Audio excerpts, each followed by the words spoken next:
بسم اللہ الرحمن الرحیم الحمدللہ رب العالمین والصلاة والسلام علی سید الانبیاء والمرسلین۔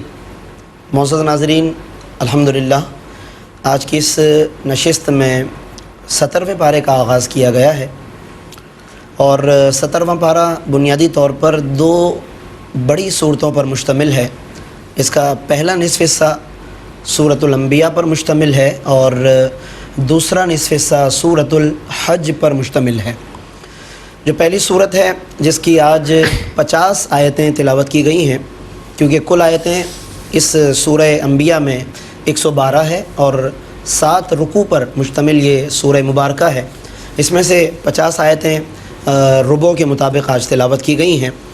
اس کو سورۃ الانبیاء اس لیے کہتے ہیں کہ اس میں اللہ رب العزت نے کئی انبیاء کرام علیہم السلام کا ذکر فرمایا ہے، ان کے احوال بیان کیے ہیں، اور ان انبیاء کرام کو زندگی میں جو مشکلات پیش آئیں اور انہوں نے ان مشکلات میں اللہ رب العالمین کی طرف جس طریقے سے رجوع کیا، دعائیں کیں، اور پھر اس کے بعد بھی ان مشکلات کے باوجود دین کے لیے کوششیں کرتے رہے، ان احوال کو اللہ رب العزت نے اس صورت میں بیان فرمایا ہے۔ اس لیے اس صورت کو سورۃ الانبیاء کہا جاتا ہے۔ جب ہم اس صورت کا آغاز کرتے ہیں، جیسا کہ آج ہم نے جو تلاوت سماعت کی، اللہ رب العزت نے اس میں قیامت اور حساب و کتاب کے بیان سے اس صورت کا آغاز فرمایا، اور ہم دیکھتے ہیں کہ عام طور پر لوگ اس عنوان پر اور اس حوالے سے غفلت کا شکار نظر آتے ہیں۔ اللہ رب العالمین نے لوگوں کی غفلت کا ازالہ بھی فرمایا، بلکہ جس ماحول میں یہ صورت اور یہ قرآن نازل ہوا، وہاں تو خاص طور پر وہ طبقہ موجود تھا کہ جو منکر تھا کہ قیامت کا وقوع کیا چیز ہوتی ہے، حساب کیا چیز ہوتی ہے، تو ظاہر ہے کہ منکرین کا ایک پورا طبقہ موجود تھا، کفار مشرکین کے نام سے۔ اللہ رب العالمین نے اس صورت کا آغاز بہت ہی واضح الفاظ کے ساتھ فرمایا کہ اقترب للناس حسابہم، قریب آ گیا ہے لوگوں کے لیے ان کے اعمال کے حساب کا وقت، وہم فی غفلۃ معرضون، اور لوگ غفلت میں پڑے ہوئے ہیں، منہ پھیرے ہوئے ہیں۔ اگرچہ اس آیت میں زیادہ تر اشارہ کفار کی طرف ہے، لیکن اگر بحیثیت مسلمان ہم بھی اپنے اعمال کی طرف اور آج کے اس دور میں اپنے مشغولیات کے اندر غور کریں کہ ہم کس قدر منہمک ہو چکے ہیں اپنی دنیاوی مصروفیات میں، تو ہمیں محسوس ہوگا کہ قرآن یہ ہم سے بات کر رہا ہے۔ اور قرآن کے اندر یہ اعجاز ہے، یہ کمال ہے کہ جب ہم آیات مبارکہ کو اس انداز سے پڑھیں کہ اس میں مجھ سے خطاب کیا گیا ہے، بلکہ آج کی تلاوت میں خاص طور پر آیت نمبر 10 میں ایک بات آئی کہ جس میں فرمایا لقد انزلنا الیکم کتابا فیہ ذکرکم، کہ بے شک اللہ رب العالمین نے تم لوگوں کی طرف ایک ایسی کتاب نازل فرمائی، فیہ ذکرکم، کہ جس میں تمہارا تذکرہ ہے۔ یہ آیت جھنجھوڑنے کے لیے کافی ہے، انسان کے نفس کو، انسان کے ضمیر کو ہلانے کے لیے کافی ہے کہ جس میں فرمایا فیہ ذکرکم، اس کتاب میں تمہارا تذکرہ ہے، تم سے خطاب ہے، اس کتاب میں تمہیں ڈسکس کیا گیا ہے، تمہارے حالات کو اس میں بیان کر کے اس کا حل بیان کیا گیا ہے۔ تو اگر اس انداز سے ہم قرآن کا مطالعہ کریں تو یقیناً پھر ہر آیت کے اندر ہمیں کوئی نہ کوئی میسج، کوئی نہ کوئی لیسن اور پیغام نظر آئے گا۔ علامہ اقبال نے فرمایا نا کہ تیرے ضمیر پہ جب تک نہ ہو نزول کتاب، یعنی کتنی خوبصورت بات فرما رہا ہے کہ نزول کتاب محسوس ہونا چاہیے آپ کو۔ ایک ہوتی ہے تلاوت کتاب اور ایک ہے نزول کتاب۔ وہ فرما رہے ہیں کہ تیرے ضمیر پہ جب تک نہ ہو نزول کتاب، گرہ کشاں ہے نہ رازی نہ صاحب کشاف، یعنی امام رازی اور صاحب کشاف جیسے بڑے بڑے ان علماء مفسرین کی تفاسیر سے بھی پھر قرآن کا معنی تمہیں نہیں سمجھ آ سکتا جب تک کہ نزول کتاب تمہارے ضمیر پر میں تمہیں محسوس نہ ہو۔ تو اس آیت میں اللہ رب العالمین نے ابتدا میں ہی غفلت کا ازالہ فرمایا ہے، اور پھر اس کے بعد پھر آگے چل کر کفار کے کچھ اعتراضات بیان کیے کہ بجائے اس کے کہ وہ غفلت دور کریں، اصل حقیقت کی طرف آئیں، دین کو قبول کریں، اس کے بجائے وہ بے سروپا اعتراضات میں مصروف رہتے تھے۔ کبھی نبی کریم صلی اللہ علیہ وسلم کے بشریت کے معاملے کو اٹھاتے تھے، کہتے تھے حل ھذا الا بشر مثلکم۔ آج کی تلاوت میں یہ جملہ تلاوت کیا گیا، کفار کہتے تھے کہ حل ھذا الا بشر مثلکم، یہ نبی نہیں ہے مگر محض ایک بشر، آپس میں ایک دوسرے کو کہتے تھے مخاطب کر کے۔ کبھی کہتے بل ہوا شاعر، بلکہ تو ایک شاعر۔ تو یہ کفار بجائے اس کے کہ ان حقائق کی طرف آتے، وہ اعتراضات نبی پاک صلی اللہ علیہ وسلم پر کرتے رہتے تھے۔ اللہ نے پھر اس کا ازالہ بھی کیا، ان کے جوابات بھی دیے ہیں مختلف آیات میں، مختلف مقامات پر۔ پھر اسی طریقے سے ناظرین جب ہم آیت نمبر 7 کا مطالعہ کرتے ہیں آج کی تلاوت میں، بہت اہم آیت ہے۔ فرمایا کہ فاسألوا اہل الذکر، قرآن کی ایک مشہور و معروف آیت۔ فرمایا کہ اہل علم سے پوچھا کرو، ان کنتم لا تعلمون، اگر تم نہیں جانتے۔ اس کے اندر اللہ نے گویا کہ علم نہ ہونے کا علاج بیان فرمایا، جس کو کہتے ہیں شفاء العی السؤال، نہ جاننے کی شفا سوال کرنا ہے۔ اگر کوئی بات آپ نہیں جانتے تو اس کا علاج کیا ہے کہ آپ پوچھیں، آپ دریافت کریں، آپ معلومات کریں۔ اس میں اللہ نے اہل علم کا مقام بھی بیان فرما دیا، اور اہل علم کی پیروی، ان کی طرف رجوع، یہ تمام باتوں کی طرف اشارہ فرما دیا۔ علماء نے اس سے تقلید پر بھی استدلال فرمایا کہ ایک عام آدمی کہ جس کو صحیح معنی میں پورے دین کی معلومات نہیں ہے اور دلائل پر اس کی نظر نہیں ہے، تو وہ طبقہ کہ جس کو اللہ نے مہارت عطا فرمائی دین میں، اور انہوں نے بڑی محنت کر کے دین کو سمجھ لیا، سیکھ لیا، اب دیگر لوگ کہ جو اور دیگر مصروفیات میں، دنیا کے کاموں میں مصروف رہتے ہیں، اور ان کے پاس اب اتنا وقت نہیں کہ وہ دلائل کا مطالعہ کریں، تو پھر وہ کیا کریں؟ فَاسْأَلُوا أَهْلَ الذِّكْرِ، وہ اہل علم کی طرف رجوع کریں۔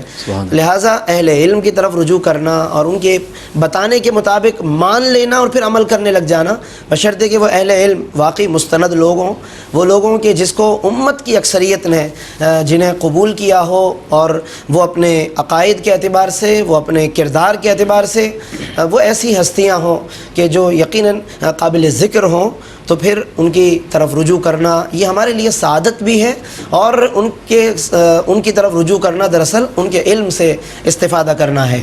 تو آیت نمبر 7 میں اللہ نے علم اور اہل علم کا مقام بیان فرمایا۔ پھر اس کے بعد ناظرین، جب ہم آیت نمبر 16 کا مطالعہ کرتے ہیں، اللہ رب العالمین نے کائنات کی تخلیق کا ایک مقصد بیان فرمایا۔ بعض اوقات لوگ کہتے تھے، مشرکین بھی، کہ کائنات ایک تفریح کے لیے بنائی گئی ہے، انجوائمنٹ ہے، تفریح ہے، ہم اس کائنات کے اندر جی رہے ہیں، رہ رہے ہیں، باقی اس کے بعد کوئی زندگی نہیں ہے۔ لیکن اللہ نے بیان فرمایا، اشارہ فرمایا، سمجھایا کہ اتنی بھری کائنات، اتنی بڑی کائنات، آسمان ایک الگ پوری اپنے اندر مثالیں اور حقائق لیے ہوئے، زمین کے اندر یہ باغ و بہار، باغات کا ایک طویل سلسلہ، درخت بھی ہیں، دریا بھی ہیں، سمندر بھی ہیں، پہاڑوں کی طویل قطاریں ہیں، یہ سب کا سب بغیر کسی مقصد کے ہو، محض ایک تفریح تباہ ہو۔ فرمایا نہیں، وما خلقنا السماء والارض وما بینہما لاعبین، آیت نمبر 16 آج کی تلاوت کی۔ فرمایا کہ ہم نے آسمان و زمین اور جو کچھ ان کے درمیان ہے، ہم نے لہو و لعب کے لیے پیدا نہیں کیا ہے، بلکہ اس لیے کہ تاکہ تم غور کرو، اس کے اندر جو ہم نے دلائل قدرت پھیلا دیے ہیں ان میں لوگ غور کریں، اس کے ذریعے سے سیکھنے کی کوشش کریں۔ تو کائنات کے مظاہر میں ہمیں غور و فکر کرنا چاہیے اور اس کے ذریعے سے سیکھنا چاہیے، اس پر تحقیقات، جس طریقے سے محققین تحقیق کرتے ہیں کائنات کے حقائق میں، فلکیات پہ تحقیق ہوتی ہے، ارضیات پر تحقیق ہوتی ہے، یہ مقاصد ہیں کہ کائنات کے ذریعے سے سیکھ کر، لیکن پھر اس کے بعد، سیکھنے کے بعد اپنا علمی رعب اور اپنی علمی دھاک بٹھانا بھی مقصود نہیں ہے، بلکہ یہ سب کچھ سیکھ کر سر خم تسلیم کرنا ہے خلاق عالم کی بارگاہ میں کہ جس رب نے یہ سب کچھ بنایا، یہ دنیا اتنی حسین ہے تو بنانے والا کتنا حسین ہوگا۔ یہ دنیا بظاہر اپنے نظام کے اعتبار سے اتنی مضبوط و مستحکم ہے تو بنانے والا کتنا عظیم، کتنی عظیم وہ ذات ہوگی۔ یعنی ان تمام دلائل کے ذریعے سے اللہ کی طرف پہنچنا، یہ بنیادی طور پر ہماری تخلیق کا مقصد ہے اور کائنات کا مقصد ہے۔ پھر اس کے بعد ناظرین ہم غور کرتے ہیں آیت نمبر 22 میں، اللہ رب العالمین نے ایک بہت ہی عمدہ پیرائے میں عقلی دلیل دی ہے کہ اللہ ایک وحدہ لا شریک ہے اور دیگر خداؤں کا کوئی تصور نہیں ہے۔ اس کو سمجھانے کے لیے کتنی خوبصورت بات فرمائی، آیت نمبر 22 فرمایا لو کان فیہما آلہۃ الا اللہ لفسدتا، اگر زمین و آسمان میں اللہ کے سوا اور بھی خدا ہوتے تو پھر زمین و آسمان کا یہ نظام اتنی پابندی سے نہ چل رہا ہوتا۔ اگر کئی خدا ہوتے تو مثال کے طور پر آپ دیکھیے کہ ایک خدا، جیسا جن لوگوں کا یہ دعویٰ ہے کہ کئی خدا ہیں، تو پھر ایک خدا اگر چاہتا کہ بارش ہو تو دوسرا کہتا کہ میری خواہش ہے کہ نہ ہو، پھر ان میں ٹکراؤ ہوتا۔ اچھا اب کوئی کہے کہ نہیں جی ٹکراؤ کی کیا ضرورت ہے، صلح کر لیتے، تو صلح کا مطلب ہے کہ عاجز ہو گیا وہ، اب اس نے اپنے آپ کو سرنڈر کر دیا، اور جو سرنڈر کر دے تو پھر وہ اس میں خدائی نہ رہی، یعنی جو ایک طاقت اور ایک قوت کی جو کیفیت ہوتی ہے وہ نہ رہی۔ تو یہ جو صلح ہے یا مان لینا ہے یا خدا نخواستہ ٹکراؤ ہے، یہ پھر ان اوصاف میں سے نہیں ہے کہ جو اوصاف اللہ رب العالمین کے لیے ہیں اور جو قرآن نے بیان فرمائے۔ اس لیے فرمایا لو کان فیہما آلہۃ، اگر زمین و آسمان میں اور خدا ہوتے اللہ کے سوا، لفسدتا، تو یہ زمین کا نظام درہم برہم ہو چکا ہوتا۔ لیکن آج تک آپ دیکھیے کہ سورج کی رفتار، چاند کی رفتار اپنی پابندی سے وہ چل رہے ہیں۔ وہ فرمایا کہ للشمس ینبغی لہا ان تدرک القمر سورج کی مجال نہیں کہ چاند کو پکڑ لے. سورہ یاسین میں وَلَلَّيْلُ سَابِقُ النَّهَارِ، اور نہ کبھی رات دن سے پہلے آ سکتی ہے. بے شک برس ہا برس گزر گئے ناظرین.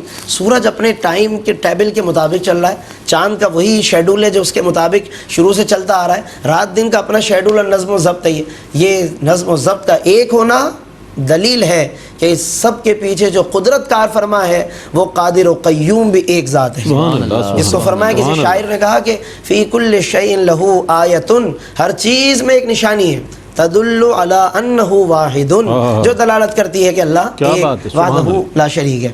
اور اس کے ساتھ ساتھ پھر اسی صورت میں آج کی تلاوت میں آیت نمبر 30 تلاوت کی گئی. فرمایا کہ اولم یر الذین کفروا ان السماوات والارض کانتا رتقا، کہ کیا کفار دیکھتے نہیں، غور نہیں کرتے کہ آسمان و زمین پہلے آپس میں ملے ہوئے تھے، جڑے ہوئے تھے.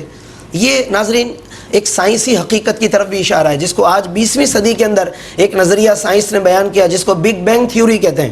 ایک دھماکے کے نتیجے میں کائنات وجود میں آئی اور یہ پھر سیارے کہکشائیں سورج اور چاند سامنے آئے اور بن گئے. پہلے یہ سب کچھ جڑا ہوا تھا. سائنس آج بیان کر رہی ہے، لیکن غور کریں کہ اتنی بڑی حقیقت جس پر لوگ آج پہنچ رہے ہیں، قرآن نے برس ہا برس پہلے، صدیوں پہلے اس کی طرف ایک واضح اشارہ فرما دیا کہ کانتا رتقن، یہ سب ملا ہوا تھا، ففتقناہما، ہم نے انہیں جدا کیا. تو یہ قرآن کی حقانیت ہے کہ جس پر کائنات اور دنیا آج پہنچ رہی ہے. اللہ نے بہت پہلے ان تمام حقائق کو لوگوں کے سامنے بیان فرما دیا. اس کی اور بھی ناظرین تفاسیر کی گئی ہیں کہ یہ سب ملے ہوئے تھے، کا مطلب آسمان میں کوئی ایسی جگہ نہ تھی کہ کچھ نازل ہوتا، لیکن اللہ نے پھر اس میں سے بارش نازل فرمائی. اس کو کھولا تو بارش اتری.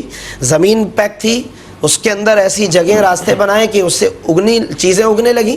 یہ بھی ایک تفسیر بیان کی گئی ہے. اس کے علاوہ ناظرین اللہ نے اس کے اندر نعمتیں بیان کرتے ہوئے آیت 31 کے اندر پہاڑوں کا ذکر کیا کہ پہاڑ ہم چاہتے تو بند ہو جاتے، کوئی راستہ گزرنے کا نہ ہوتا، لیکن فرمایا وَجَعَلْنَا فِيهَا فِجَاجًا سُبُلًا، ہم نے اس میں کشادہ راستے بنا دی. چنانچہ لوگ پہاڑوں کے درمیان سے بھی گزر جاتے ہیں اور لوگوں کو آنے جانے میں آسانیاں ہو جاتی ہیں. اگر یہ سب کچھ بند ہو جاتا تو کتنی مشکلات پیش آتی. اللہ نے پہاڑوں کے درمیان بھی راستے بنا دیے. پھر اس کے اندر آگے چل کر ہم دیکھتے ہیں کہ اللہ نے آیت نمبر 43 میں فرمایا کہ کیا لوگوں کے پاس اور خدا ہیں کہ جو انہیں ہم سے بچا سکتے ہیں، ہمارے عذاب سے، ہمارے گرفت سے بچا سکتے ہیں؟